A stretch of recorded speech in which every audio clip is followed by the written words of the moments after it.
Amara used to laugh, loud, full, and often. Her smile once carried the sun with it, warm, undeniable, and honest. But now she walked through the school gate like a shadow, silent, untouched, and forgotten. Most students no longer tried to speak to her. The teachers chalked it up to teen mood swings or called her a slow learner. No one knew about the silence that wrapped itself around her throat that day by the abandoned science block. She had never told. How could she? Even she didn't have the words. When the new boy came, the one who didn't talk, the students had something new to whisper about. He's deaf, someone said. He draws instead of speaking, another added. They called him strange. Amara, though, called him safe. She began sitting near him at lunch.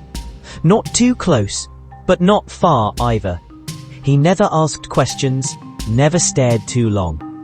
Instead, he'd slide his sketch pad toward her. Pages filled with intricate pencil drawings, trees dancing, birds in cages, a girl sitting on the edge of a moon. She didn't understand them at first, until one made her freeze. It was a sketch of a girl curled up inside a glass jar, her hands pressed against the glass, her mouth open in a scream Amara could not hear. Amara hadn't touched a pencil outside schoolwork in years. Art used to be her favorite escape when life at home felt too loud. She'd draw faces she wished she had, homes she dreamed of living in, futures she couldn't speak out loud. But after everything that happened behind that abandoned science block, her sketchbooks had gathered dust under her bed like forgotten memories.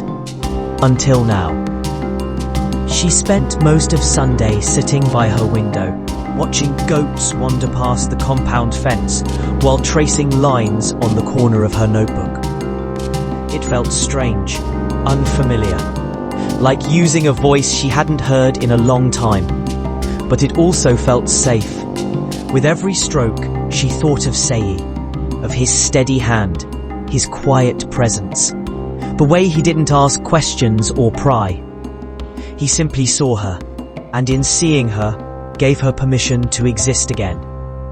That Monday, as the sun spread gold across the school field, Amara arrived earlier than usual. She wasn't sure if Sei would be there yet, but she didn't care. Her fingers clutched the folded paper in her pocket, like it was something sacred.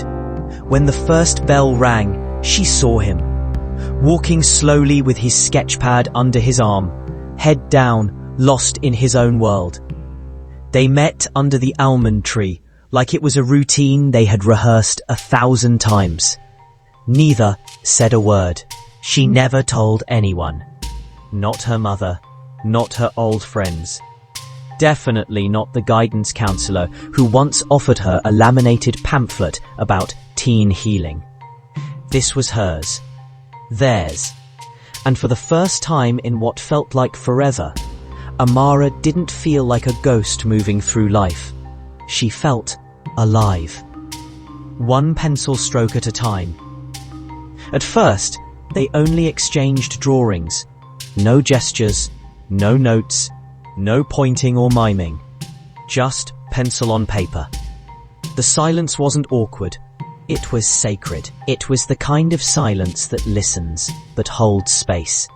For Amara, it felt like breathing again after holding her breath underwater for too long. One afternoon, Amara drew a bridge suspended over a wide river. On one side, a girl stood barefoot with her back turned. On the other side was a house with smoke rising gently from the chimney. It was her way of saying, "I'm not ready yet, but I want to come home someday." Sei didn't smile this time. Instead, he drew a firefly, then two, then a swarm of them lighting up the path across the bridge, showing her she didn't have to rush, that he'd light the way when she was ready. Over time, Amara began to notice other things about him. like how he tilted his head when someone tried to speak to him, how he could feel vibrations in the floor when the school bell rang, how he sometimes smiled at the sky as is listening to something it whispered only to him. One day, she sketched a girl screaming into a hole, but the hole threw nothing back. She hesitated before giving it to him. It was the most honest thing she'd ever drawn. He stared at it for a long time, then picked up his pencil and drew a hand reaching into the hole, not to pull her out, but to sit beside her inside it. They didn't speak about what had happened to her. They didn't need to. The drawings were enough. They carried the weight of everything she couldn't say. In a world that had demanded her silence, Sei's quiet had become the loudest comfort she knew. The first time Amara smiled again, it was a mistake, a reflex. Sei had drawn a silly sketch of a goat wearing sunglasses and riding a bicycle through Lagos traffic. It was ridiculous, unexpected, and somehow exactly what she needed. Sei grinned, tapping the page proudly like an artist unveiling his masterpiece. For the first time, Amara didn't look away. During literature class, their books stayed open, but their pencils moved quietly under the desks. It wasn't rebellion, it was survival. While the teacher quoted Shakespeare, Amara drew a heart mended with tape.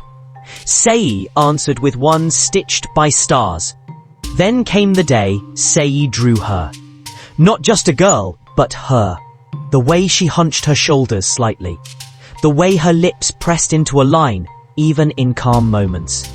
The way her eyes avoided mirrors. It was her. It was too much. She ran. Sei didn't follow. He didn't draw again that day. Instead, he waited. She never handed Sei a drawing to explain her running or her silence after. But when she finally picked up her pencil again, she drew a balloon, a heavy one, tied to her wrist, pulling her backward even as she tried to move forward. Sei's response was simple. A pair of scissors drawn next to the balloon string, with a small note in the corner, written in clean block letters. When you're ready. There were days Amara still flinched when someone raised their voice, or when footsteps rushed up behind her in the hallway. But she never flinched around Sei. With him, the world slowed down. It whispered instead of shouted. In one drawing, she placed herself on a mountaintop, arms stretched wide, the wind tearing at her clothes. But behind her, invisible ropes still pulled her back down the cliff's edge. The freedom was there, but distant. Sei's reply was a drawing of a hand reaching up from the base of the mountain, not to save her, but to build steps with each stone it laid down. A silent promise. We climb this together. Their drawings became more than a language. They became a map, a mirror, a lifeline. And little by little, Amara began to laugh again. Quietly at first, like a secret too sacred to share. Then louder, freer, until one day she laughed so hard she cried. It startled her, the tears, the sound of her own voice. But Sei only smiled wider and sketched her mid-laugh. Open mouth, closed eyes, hair flying, like she was finally lighter than air. That evening, she drew her heart. Not whole, not mended, but in pieces, arranged like a mosaic. Cracked, yes, but beautiful. And finally, hers again. It rained that morning. Not the angry kind that shook rooftops, but the soft, steady kind that made the air smell like wet soil and hibiscus. The school felt quieter, almost thoughtful. Amara arrived late, soaked to her ankles, her uniform clinging to her like second skin. But she didn't care. She knew he'd be there. She found him under the almond tree, as always. But this time, he wasn't sketching. Instead, Sei was sitting quietly with his eyes closed, palms facing the sky, letting the rain kiss his skin. He looked like someone listening to a song only he could hear. Amara didn't speak. She only sat beside him, her wet uniform making no complaint. She opened her pad and began to draw, the sound of pencil on damp paper mixing with the hush of the rain. She drew a girl standing in the storm, arms open wide, unafraid of being soaked.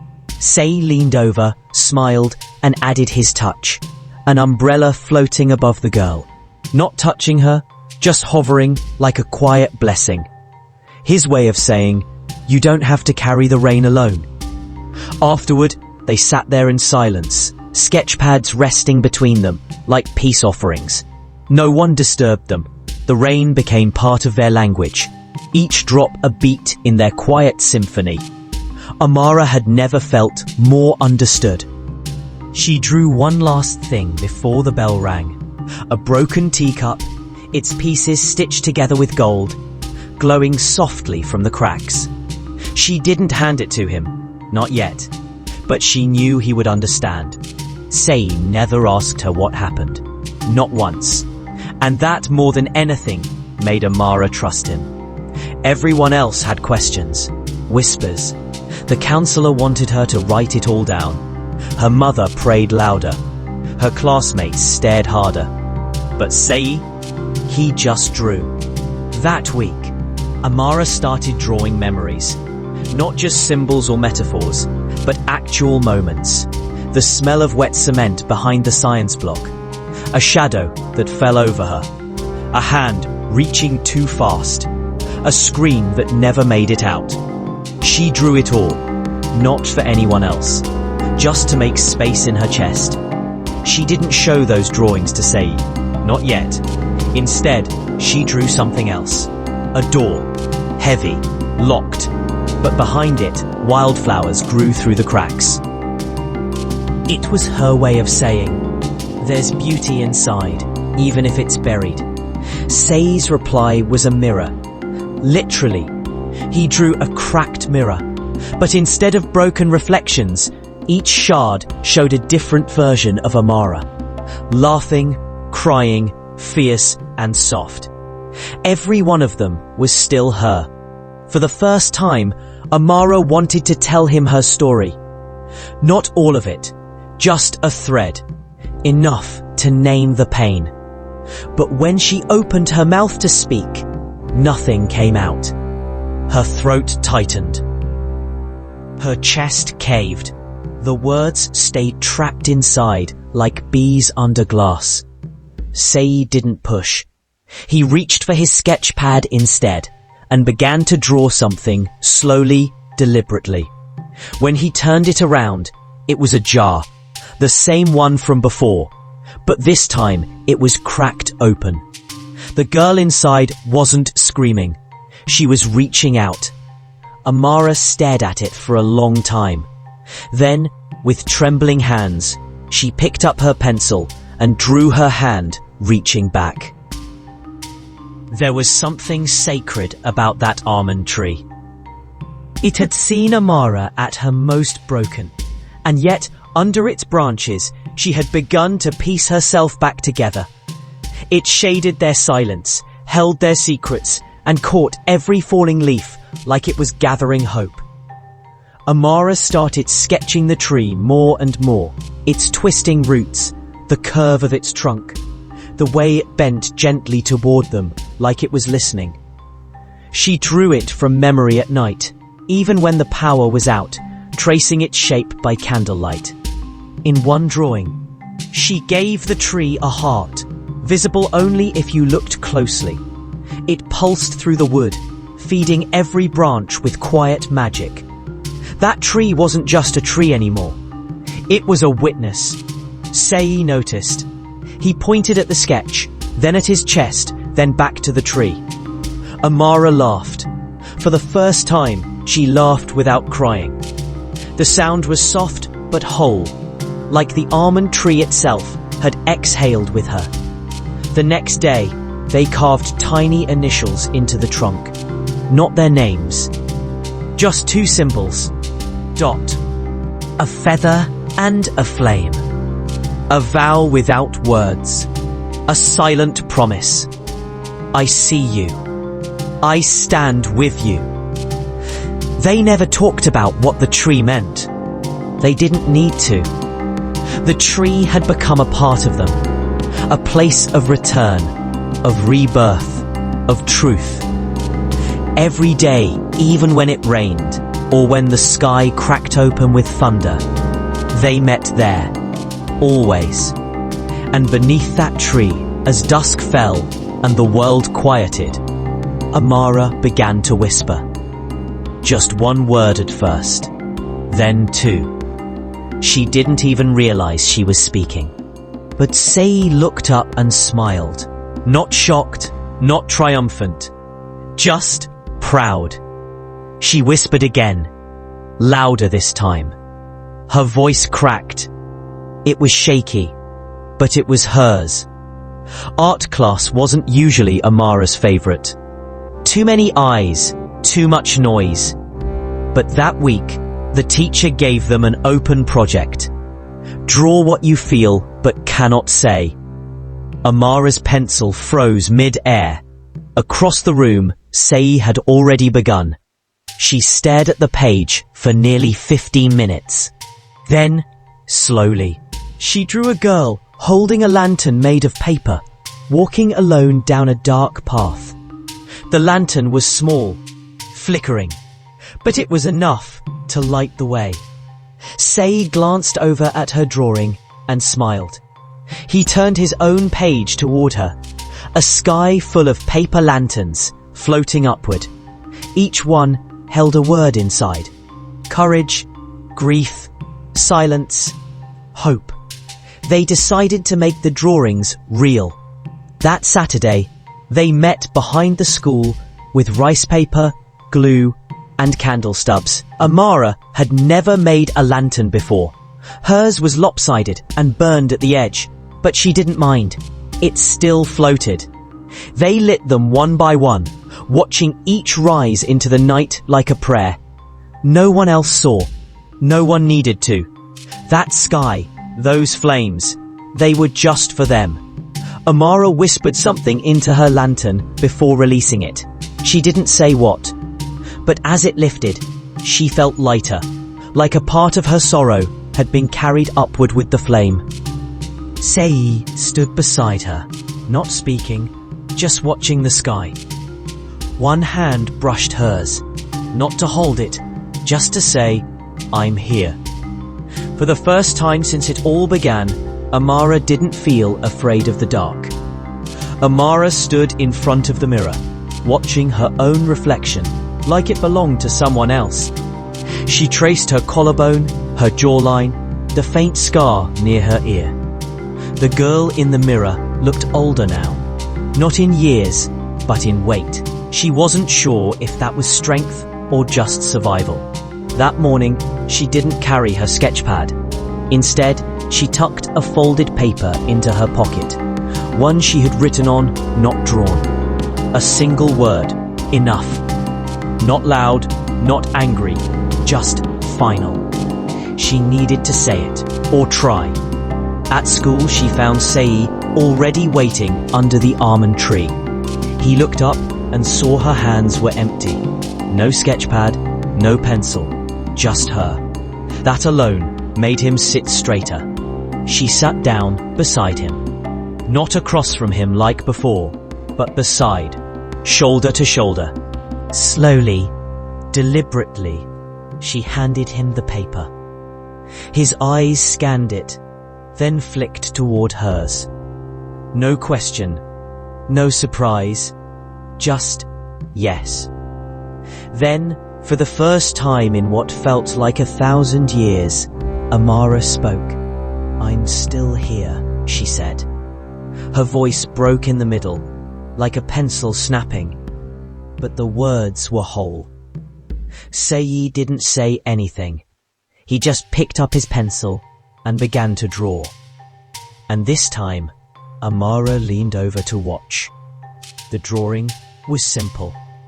Two hands reaching out from opposite sides of the page, finally touching. In the space between them, a single word floated.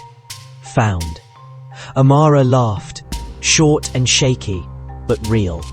Her silence had always felt like a prison, but now it felt like something else, a cocoon. And this was the beginning of wings.